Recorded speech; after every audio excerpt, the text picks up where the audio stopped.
Hey, what's going on guys? Chad here with Greenlight Shooting and welcome to this new video. We're in my home today. I didn't have a chance to make it out to the studio, but I still wanted to get this video out for you. Today we're talking pistol bags, and this one in particular is made by a company called Thorn and Fire.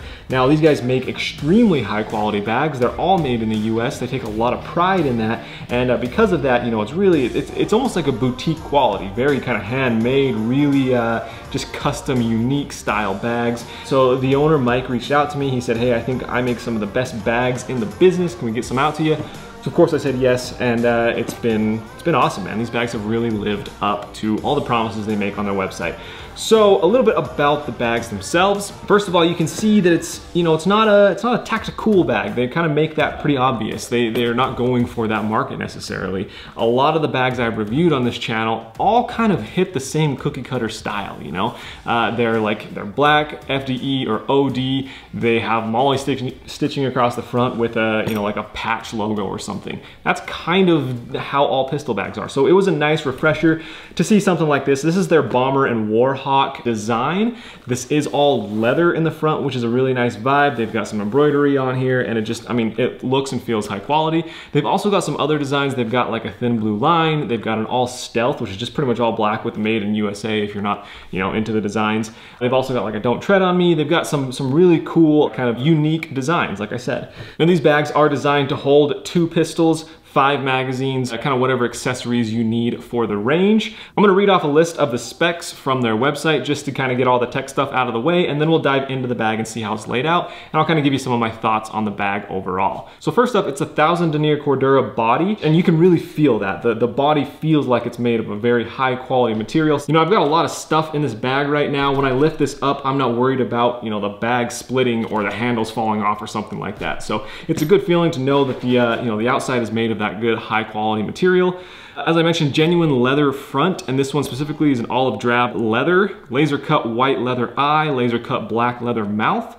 It is designed, cut, embroidered, and sewn in-house with all made USA materials. The leather, the thread, everything is USA. On the zippers, we're looking at YKK nylon coil zippers with a black oxide finished heads and pulls. That is the strongest zipper they make. It's a high quality zipper, and I know a lot of companies out there tout the YKK, like when they have YKK zippers, you call that out because it's such a good quality zipper. You're not gonna get any of those weird, the zipper pulling apart, the zipper completely falling off, anything like that. Sewn with heavy duty nylon thread. Most manufacturers who use this thread use it for heavy duty luggage, shoes, and other high stress applications.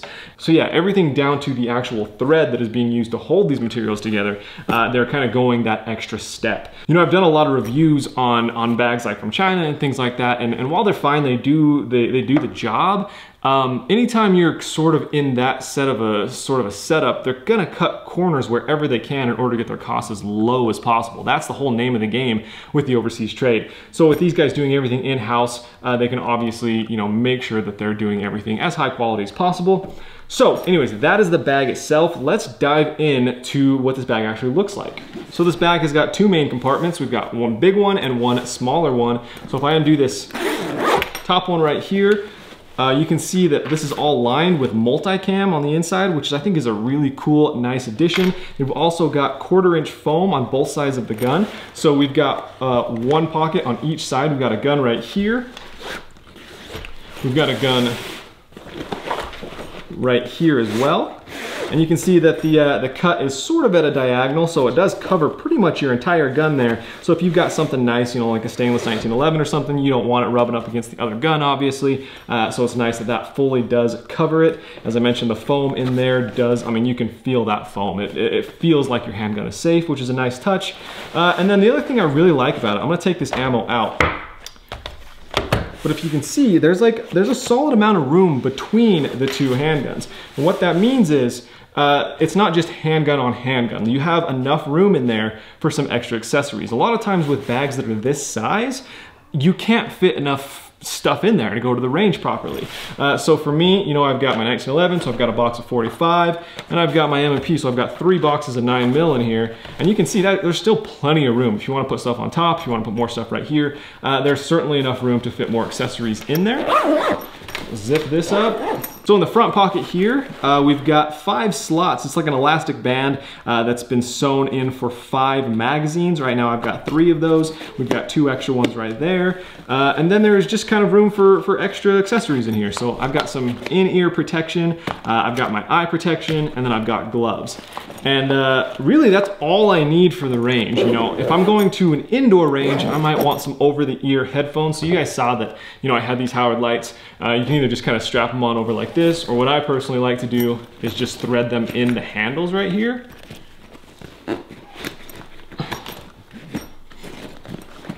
And then you can just kind of carry it like this, and you know, it holds pretty much everything you need for a nice day at the range. That's my 3-month-old daughter. Hashtag dad YouTuber life.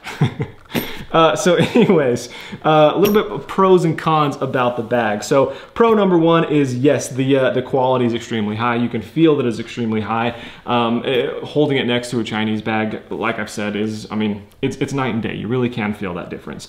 The next pro is the unique designs. I really do like that. And I like how they went the extra step with the leather. Just kind of, you know, makes it stand out instead of if it was just all one material and they just embroidered all this stuff on it. Pro number 2 is the unique designs. I like how they're kind of going out on a limb, making it a little bit more fun and interesting. And I like how they switched up the material with the leather up in the front here. It just kind of, it adds a nice vibe, lets you express kind of your, you know, your style a little bit more. I'm gonna go see if I can calm her down. So the next pro that I want to talk about I guess it can kind of be a con. I don't know. Some people don't like this size of bag because they think that it's not enough for them. They can't carry enough things to the range. You know, you want to carry 1,000 rounds. You want to have a cleaning kit with you. Maybe you're reloading and you want to have, you know, different data or whatever, like be able to make adjustments to your rounds. At the end of the day, this bag just isn't meant for that person. This bag, for me, is meant for just the, you know, someone who maybe they get off work and want to head to the range for an hour, or, you know, maybe they own only 1 or 2 guns and it kind of fits everything they have in one small compact package. I really like it because when I go to the range, you know, for videos, I carry that really big UTG bag, which is a great bag, don't get me wrong, but it's heavy and there's a ton of stuff in it. The few times that I get to go to the range and it's not for YouTube, you know, I would love to have just a nice little bag like this that fits 2 guns and ammo and eyes and ears. I mean, that's all I need to go to the range and have some fun for a little bit. I think this bag is meant a little more for that person, and I like the concept of keeping it simple. So that brings us to con, and aside from that, the only major con is price. Now this is a pricey bag. I've kind of mentioned all along how it's made in the USA and how it is made of high quality materials. And of course, for those kinds of things, you're gonna be paying a little bit more. This specific bag, I think this is their highest priced one currently on their website, but this one is at $125. They have them at, I believe, as low as $75, like that stealth one is $75. And then the more intricate the design, you know, goes up from there. And I think $75 is a fine price for this. You know, you're paying that little bit extra for this leather, for that embroidery work and things like that. But yeah, overall the materials themselves are high quality. I think that this is a bag that will truly last, I mean, a lifetime. It's the kind of bag that you hand down to your son or whatever like that. And I think they also kind of understand that, you know, they're not necessarily targeting, they're not trying to compete with the China prices, right? They're making a high quality product that they feel good about. And although it is offered at a premium price, it is kind of that you get what you pay for world. That's my review on the Thorn and Fire pistol bags. This one specifically, again, is the Bomber Warhawk design. I love it, man. I'm gonna be using this bag a lot. And as I mentioned, I'm gonna be using this bag like personally, for me, like when I just go to the range to have some fun and shoot. It houses everything I need to go and have some fun. So let me know what you think about this bag down in the comments below. If you enjoyed this video, please hit the thumbs up button. That does help out a lot. Subscribe to the channel. We got a lot more good stuff coming. And that's all I've got for you today. If you're interested in learning more about Thorn and Fire, their information is down in the video description below. Thanks so much for watching, and we'll see you next time on Greenlight Shooting.